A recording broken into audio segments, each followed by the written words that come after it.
यज्ञ करेंगे जिसमें केवल पूर्णतः शुद्ध और पवित्र व्यक्ति ही भाग ले सकेंगे। उन्होंने कहा कि यदि कोई अशुद्ध व्यक्ति यज्ञ में भाग लेगा तो यज्ञ असफल हो जाएगा। विक्रमादित्य ने महर्षि से प्रार्थना की कि वे भी यज्ञ में भाग लेना चाहते हैं। महर्षि ने कहा, राजन, यज्ञ में भाग लेने के लिए केवल शरीर की शुद्धता काफी नहीं है, मन, वचन और कर्म तीनों की शुद्धता आवश्यक है। विक्रमादित्य ने कहा, महर्षि, मैं अपनी शुचिता की परीक्षा के लिए तैयार हूं। महर्षि ने कहा, राजन, यज्ञ से पहले 3 दिन का व्रत रखना होगा। इन 3 दिनों में आपको किसी भी प्रकार का अशुद्ध कार्य नहीं करना होगा, न तो कोई हिंसा, न कोई झूठ, न कोई अन्याय। विक्रमादित्य ने यह व्रत स्वीकार किया। पहले दिन सब कुछ ठीक रहा। दूसरे दिन भी विक्रमादित्य ने पूरी शुचिता से अपना व्रत निभाया। लेकिन तीसरे दिन एक कठिन परिस्थिति आई। दरबार में एक व्यापारी आया जो बहुत परेशान था। उसने बताया कि रास्ते में डाकुओं ने उसे लूट लिया है और उसकी पत्नी को अगवा कर लिया है। व्यापारी ने विक्रमादित्य से प्रार्थना की, महाराज, कृपया मेरी पत्नी को बचाने के लिए सेना भेजें। विक्रमादित्य के सामने दुविधा थी। यदि वे सेना भेजते हैं तो युद्ध होगा और हिंसा होगी, इससे उनका व्रत टूट जाएगा। लेकिन यदि वे सेना नहीं भेजते तो एक निर्दोष स्त्री का अपहरण हो जाएगा। विक्रमादित्य ने तुरंत निर्णय लिया। उन्होंने कहा, व्रत से बड़ा धर्म है प्रजा की रक्षा। उन्होंने तुरंत सेना भेजी। सेना ने डाकुओं को घेर लिया। डाकुओं ने आत्मसमर्पण कर दिया और व्यापारी की पत्नी को बिना किसी हानि के छोड़ दिया। कोई खून खराबा नहीं हुआ। लेकिन विक्रमादित्य को लगा कि उनका व्रत टूट गया है, क्योंकि उन्होंने हिंसा का आदेश दिया था। वे महर्षि के पास गए और सब कुछ बताया। महर्षि ने कहा, राजन, तुमने सही किया है। सच्ची शुचिता यह नहीं है कि तुम व्रत के नाम पर अन्याय होने दो। सच्ची शुचिता यह है कि तुम धर्म की रक्षा करो। यज्ञ के दिन विक्रमादित्य ने भाग लिया। यज्ञ पूर्ण सफलता से संपन्न हुआ। महर्षि ने सबके सामने घोषणा की, विक्रमादित्य में सच्ची शुचिता है। उन्होंने दिखाया कि शुचिता का मतलब कर्म से भागना नहीं, बल्कि धर्म के अनुसार कर्म करना है। इस घटना से पूरे राज्य में विक्रमादित्य की शुचिता की प्रशंसा हुई। शुचिता ने अपनी कहानी समाप्त करके राजा भोज की ओर देखा। शुचिता ने पावन स्वर में पूछा, महाराज भोज, क्या आप में ऐसी शुचिता है? क्या आप मन, वचन और कर्म से शुद्ध हैं? क्या आप धर्म की रक्षा के लिए कठिन निर्णय ले सकते हैं? राजा भोज ने श्रद्धापूर्वक उत्तर दिया, हे शुचिता देवी, विक्रमादित्य की यह शुचिता गाथा प्रेरणादायक है। मैं प्रण करता हूं कि मैं मन, वचन और कर्म से शुद्ध रहूंगा। शुचिता संतुष्ट हुई और पुनः मूर्ति बन गई। 20वें दिन जब राजा भोज पुनः विक्रमादित्य से खातीय के न्याय सिंहासन पर विराजमान होने का प्रयास करने लगे तो अचानक सिंहासन की 20वीं पुतली चेतन हो उठी। इस पुतली का नाम अमृत प्रभा था। अमृत प्रभा का रूप अत्यंत दिव्य और कालजयी था। उसके चेहरे पर अमृता की आभा थी, आंखों में शाश्वतता की चमक थी और उसके हाथों में अमृत कलश था। उसके मस्तक पर कालजयी प्रकाश था और उसकी उपस्थिति से पूरे दरबार में अमृता और शाश्वतता का वातावरण छा गया।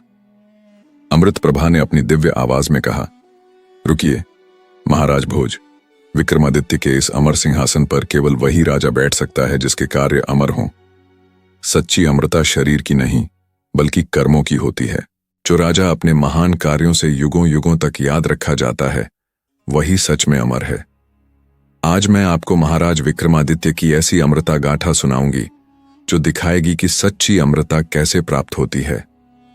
राजा भोज ने जिज्ञासा से कहा, हे अमृत प्रभा देवी, मैं आपकी अमृता कथा सुनने के लिए उत्सुक हूं। कृपया अपनी दिव्य कहानी आरंभ करें। अमृत प्रभा ने अपनी कालजयी कहानी का आरंभ किया। यह घटना उस समय की है जब विक्रमादित्य के पास एक विशेष अवसर आया था अमृता प्राप्त करने का। देवताओं ने उनकी महानता से प्रभावित होकर उन्हें अमृत प्रदान करने का निर्णय लिया था। एक दिन देवराज इंद्र स्वयं विक्रमादित्य के सामने प्रकट हुए।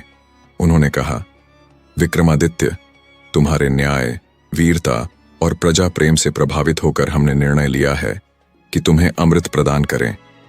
इससे तुम हमेशा के लिए अमर हो जाओगे। विक्रमादित्य ने विनम्रता से कहा, देवराज, यह मेरे लिए बहुत बड़ा सम्मान है, लेकिन मैं कुछ शर्तें रखना चाहता हूं। इंद्र ने आश्चर्य से पूछा, कैसी शर्तें? विक्रमादित्य ने कहा, यदि मैं अकेला अमर हो जाऊं और मेरी प्रजा मरती रहे तो मेरी अमरता का क्या फायदा? मैं चाहता हूं कि मेरी पूरी प्रजा भी अमर हो जाए। इंद्र ने कहा, यह संभव नहीं है, पूरी प्रजा को अमर नहीं बनाया जा सकता। विक्रमादित्य ने कहा, तो फिर मैं भी अमरता नहीं चाहता, मैं अपनी प्रजा के साथ ही जीना और मरना चाहता हूं। इंद्र ने कहा, तुम्हारा यह निर्णय समझ से परे है, अमरता का अवसर छोड़ देना मूर्खता है। विक्रमादित्य ने कहा, देवराज, मेरे लिए प्रजा की खुशी से बड़ी कोई खुशी नहीं है। यदि मैं अमर हो जाऊं तो मैं अपने प्रिय लोगों को मरते देखूंगा, यह मेरे लिए पीड़ा होगी, खुशी नहीं। इंद्र ने कहा, ठीक है, तो एक और प्रस्ताव है। तुम्हें अमृत तो नहीं मिल सकता, लेकिन तुम्हारी आयु बढ़ाई जा सकती है, तुम हजारों साल तक जी सकते हो। विक्रमादित्य ने पूछा, इन हजारों सालों में मैं क्या करूंगा? इंद्र ने कहा, तुम अपने राज्य का विस्तार कर सकते हो, पूरी दुनिया पर राज कर सकते हो। विक्रमादित्य ने कहा, देवराज, मैं दुनिया पर राज करके क्या करूंगा? मेरा उद्देश्य राज्य का विस्तार नहीं, बल्कि प्रजा की खुशी है। यदि मेरी प्रजा खुश है तो मेरे लिए छोटा राज्य भी स्वर्ग के समान है। इंद्र ने कहा, तो फिर तुम्हारी क्या इच्छा है? विक्रमादित्य ने कहा, देवराज, यदि आप मुझे कुछ देना चाहते हैं तो मुझे वरदान दें कि मेरे बाद भी मेरा राज्य न्याय और धर्म के लिए प्रसिद्ध रहे। मेरे बाद भी यहां अच्छे राजा आएं जो प्रजा की सेवा करें। इंद्र ने कहा, यह वरदान तुम्हें मिलेगा, लेकिन क्या तुम वास्तव में अमरता नहीं चाहते? विक्रमादित्य ने कहा, देवराज, सच्ची अमरता तो कर्मों में होती है। यदि मेरे कार्य अच्छे हैं तो मैं अपने कार्यों से अमर हो जाऊंगा, लोग मुझे हमेशा याद रखेंगे। इंद्र विक्रमादित्य के इस उत्तर से बहुत प्रभावित हुए। उन्होंने कहा, विक्रमादित्य, तुमने सच्ची अमरता का रहस्य जान लिया है, तुम्हारे कार्य तुम्हें वास्तव में अमर बना देंगे। इंद्र ने विक्रमादित्य को आशीर्वाद दिया कि उनका नाम युगों युगों तक अमर रहेगा। समय बीतता गया। विक्रमादित्य ने अपना पूरा जीवन प्रजा की सेवा में बिताया। उन्होंने न्याय, धर्म और प्रजा कल्याण के लिए अनेक कार्य किए। जब विक्रमादित्य का समय आया तो उन्होंने प्रसन्नता से अपनी अंतिम सांस ली। उन्हें कोई दुख नहीं था, क्योंकि उन्होंने अपना जीवन सार्थक तरीके से बिताया था।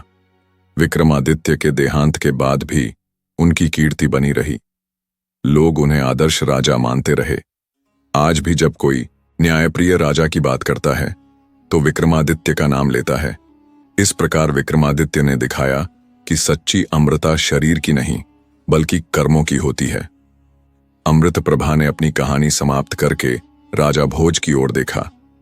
अमृत प्रभा ने दिव्य स्वर में पूछा, महाराज भोज, क्या आप ऐसे कार्य कर सकते हैं जो आपको अमर बना दें? क्या आप अपने कर्मों से युगों युगों तक याद रखे जाना चाहते हैं? राजा भोज ने प्रेरणा से भरकर उत्तर दिया, हे अमृत प्रभा देवी, विक्रमादित्य की यह अमृता गाथा मुझे है कि सच्ची अमृता कर्मों में है। मैं प्रण करता हूं कि मैं ऐसे कार्य करूंगा जो मुझे अमर बना दें। अमृत प्रभा संतुष्ट हुई और पुनः मूर्ति बन गई। 21वें दिन जब राजा भोज पुनः विक्रमादित्य के न्याय सिंहासन पर विराजमान होने का प्रयास करने लगे तो अचानक सिंहासन की 21वीं पुतली चेतन हो उठी। इस पुतली का नाम सुशीला था। सुशीला का रूप अत्यंत पवित्र और मर्यादित था। उसके चेहरे पर सदाचार की शुद्धता थी, आंखों में शील की गरिमा थी और उसके हाथों में धर्म ग्रंथ था। उसके मस्तक पर सदाचार का तेज था और उसकी उपस्थिति से पूरे दरबार में पवित्रता और मर्यादा का वातावरण छा गया। सुशीला ने अपनी शीलवती आवाज में कहा, रुकिए महाराज भोज, विक्रमादित्य के इस पवित्र सिंहासन पर केवल वही राजा बैठ सकता है जो सदाचारी हो। सच्चा राजा वह होता है जो अपने आचरण से प्रजा के लिए आदर्श बने। आज मैं आपको महाराज विक्रमादित्य की ऐसी सदाचार गाथा सुनाऊंगी जो दिखाएगी कि सच्चा सदाचार क्या होता है। राजा भोज ने आदर से कहा, हे सुशीला देवी, मैं आपकी सदाचार कथा सुनने के लिए उत्सुक हूं। कृपया अपनी पावन कहानी आरंभ करें। सुशीला ने अपनी पावन कहानी का आरंभ किया। यह घटना उस समय की है जब विक्रमादित्य के सदाचार की कठिन परीक्षा हुई थी। एक बार उज्जैन में एक अत्यंत सुंदर और विद्वान राजकुमारी का आगमन हुआ। उसका नाम चंद्रकांता था। वह एक पड़ोसी राज्य की राजकुमारी थी। चंद्रकांता अपने राज्य से भागकर उज्जैन आई थी क्योंकि उसके पिता उसका विवाह एक क्रूर और दुष्ट राजा से करना चाहते थे। उसने विक्रमादित्य से शरण मांगी। विक्रमादित्य ने कहा, राजकुमारी, यह मेरा राज्य है और यहां आपको पूर्ण सुरक्षा मिलेगी। आप निश्चिंत रहें। चंद्रकांता के पिता राजा ने अपने दूत भेजकर विक्रमादित्य से राजकुमारी को वापस भेजने की मांग की। उन्होंने कहा कि यदि विक्रमादित्य राजकुमारी को वापस नहीं भेजते तो यह युद्ध का कारण बन सकता है। विक्रमादित्य के मंत्रियों ने सलाह दी, महाराज, राजकुमारी को वापस भेज देना ही उचित है। इससे दो राज्यों के बीच युद्ध की स्थिति टल जाएगी। लेकिन विक्रमादित्य ने कहा, एक स्त्री ने मुझसे सुरक्षा मांगी है। धर्म के अनुसार मैं उसकी रक्षा करने के लिए बाध्य हूं। मैं उसे वापस नहीं भेजूंगा। इधर राजकुमारी चंद्रकांता विक्रमादित्य के न्याय, वीरता और सदाचार से बहुत प्रभावित हुई। उसने अपनी सखी से कहा, मैंने आज तक ऐसा आदर्श पुरुष नहीं देखा। यदि मेरा विवाह होना ही है तो मैं विक्रमादित्य से विवाह करना चाहूंगी। राजकुमारी की सखी ने यह बात विक्रमादित्य के एक विश्वस्त मंत्री से कही। मंत्री ने विक्रमादित्य को इस बात की जानकारी दी। विक्रमादित्य के सामने एक कठिन स्थिति थी। एक ओर एक सुंदर और विद्वान राजकुमारी उससे विवाह करना चाहती थी, दूसरी ओर उसके कर्तव्य थे। विक्रमादित्य ने राजकुमारी को बुलाया। उन्होंने कहा, राजकुमारी, मैं आपके विचारों का सम्मान करता हूं, लेकिन मैं एक विवाहित पुरुष हूं। मेरी पत्नी है और मैंने उससे एक निष्ठा का वचन दिया है। राजकुमारी ने कहा, महाराज, एक राजा के लिए कई विवाह करना सामान्य बात है। विक्रमादित्य ने कहा, राजकुमारी, समाज में यह प्रथा हो सकती है, लेकिन मेरे लिए सदाचार यह है कि मैं अपनी पत्नी के प्रति वफादार रहूं। मैं केवल एक ही विवाह करने का सिद्धांत मानता हूं। राजकुमारी ने कहा, तो क्या आप मुझे अकेला छोड़ देंगे? विक्रमादित्य ने कहा, नहीं राजकुमारी, मैं आपकी रक्षा करूंगा और आपके लिए एक योग्य वर ढूंढूंगा। विक्रमादित्य ने अपने राज्य के सबसे योग्य और सदाचारी राजकुमार को बुलाया। उसका नाम सुधांशु था। वह विद्वान, वीर और सदाचारी था। विक्रमादित्य ने चंद्रकांता और सुधांशु का परिचय कराया। दोनों एक दूसरे को पसंद आए। विक्रमादित्य ने धूमधाम से चंद्रकांता और सुधांशु का विवाह कराया। राजकुमारी बहुत खुश हुई। राजकुमारी के पिता को जब पता चला कि उनकी बेटी का विवाह एक योग्य राजकुमार से हुआ है तो वे भी खुश हो गए। युद्ध की स्थिति टल गई। इस घटना की चर्चा पूरे राज्य में हुई। लोगों ने विक्रमादित्य के सदाचार की प्रशंसा की। उन्होंने कहा कि विक्रमादित्य ने दिखाया कि सच्चा सदाचार क्या होता है। विक्रमादित्य की पत्नी जब उन्हें इस घटना के बारे में पता चला तो वह अपने पति पर और भी गर्व महसूस करने लगी। उसने कहा, आपने सिद्ध कर दिया कि आप एक सच्चे सदाचारी हैं। सुशीला ने अपनी कहानी समाप्त करके राजा भोज की ओर देखा। सुशीला ने पावन स्वर में पूछा, महाराज भोज, क्या आप में ऐसा सदाचार है? क्या आप कठिन परिस्थितियों में भी धर्म का पालन कर सकते हैं? क्या आप अपने सिद्धांतों पर अडिग रह सकते हैं? राजा भोज ने विनम्रता से उत्तर दिया, हे सुशीला देवी, विक्रमादित्य की यह सदाचार गाथा अत्यंत प्रेरणादायक है। मैं प्रण करता हूं कि मैं भी अपने सिद्धांतों पर अडिग रहूंगा। सुशीला संतुष्ट हुई और पुनः मूर्ति बन गई। 22वें दिन जब राजा भोज पुनः विक्रमादित्य के न्याय सिंहासन पर विराजमान होने का प्रयास करने लगे तो अचानक सिंहासन की 22वीं पुतली चेतन हो उठी। इस पुतली का नाम सुवर्णमाला था। सुवर्णमाला का रूप अत्यंत वैभवशाली था। उसके पूरे शरीर पर सुनहरी आभा थी। गले में रत्न जड़ित हार था और हाथों में कलश भरा था सोने से। उसके मस्तक पर समृद्धि का मुकुट था और उसकी उपस्थिति से पूरे दरबार में वैभव और समृद्धि का वातावरण छा गया। सुवर्णमाला ने अपनी तेजस्वी आवाज में कहा, रुकिए महाराज भोज, विक्रमादित्य के इस वैभवशाली सिंहासन पर केवल वही राजा बैठ सकता है जो सच्ची समृद्धि का स्वामी हो। सच्ची समृद्धि केवल धन संपत्ति में नहीं बल्कि प्रजा की खुशहाली में होती है। आज मैं आपको महाराज विक्रमादित्य की ऐसी समृद्धि गाथा सुनाऊंगी जो दिखाएगी कि वास्तविक समृद्धि क्या होती है। राजा भोज ने उत्सुकता से कहा, हे सुवर्णमाला देवी, मैं आपकी समृद्धि कथा सुनने के लिए उत्सुक हूं। कृपया अपनी स्वर्णिम कहानी आरंभ करें। सुवर्णमाला ने अपनी वैभवशाली कहानी का आरंभ किया। यह घटना उस समय की है जब विक्रमादित्य के खजाने में अथाह धन संपत्ति थी। उनके राज्य में सोने चांदी की कमी नहीं थी। रत्नमणि, हीरे जवाहरात सब कुछ भरपूर था। एक दिन विक्रमादित्य के दरबार में एक गरीब ब्राह्मण आया। वह बहुत परेशान था। उसने कहा, महाराज, मेरी बेटी का विवाह है, लेकिन मेरे पास दहेज के लिए पैसे नहीं हैं। कृपया मेरी सहायता करें। विक्रमादित्य ने तुरंत कहा, चिंता न करें, आपकी बेटी का विवाह धूमधाम से होगा। उन्होंने अपने खजांची को आदेश दिया कि ब्राह्मण को पर्याप्त धन दिया जाए। उसी दिन एक और व्यक्ति आया। वह एक किसान था। उसने कहा, महाराज, बाढ़ की वजह से मेरी फसल नष्ट हो गई है। अब मेरे पास खाने के लिए कुछ नहीं है। विक्रमादित्य ने उसे भी तुरंत सहायता प्रदान की। इसी तरह रोज अनेक लोग विक्रमादित्य के पास सहायता के लिए आते रहते थे। विक्रमादित्य सबकी सहायता करते रहते थे। एक दिन खजांची ने विक्रमादित्य से कहा, महाराज, इस तरह धन खर्च करने से खजाना खाली हो जाएगा। आपको कुछ सीमा रखनी चाहिए। विक्रमादित्य ने कहा, खजांची जी, धन का सदुपयोग ही उसकी सच्ची समृद्धि है। जो धन प्रजा के काम ना आए वह व्यर्थ है। खजांची ने कहा, लेकिन महाराज, आपातकाल के लिए भी कुछ धन रखना चाहिए। विक्रमादित्य ने कहा, मेरी सबसे बड़ी संपत्ति मेरी प्रजा है। यदि प्रजा खुश है तो वह संकट में मेरी सहायता करेगी। कुछ समय बाद विक्रमादित्य की परीक्षा का समय आया। एक शक्तिशाली शत्रु ने उज्जैन पर आक्रमण किया। युद्ध के लिए विशाल सेना की आवश्यकता थी। खजांची ने कहा, महाराज, खजाना लगभग खाली है। इतनी बड़ी सेना के लिए पैसे कहां से लाएंगे?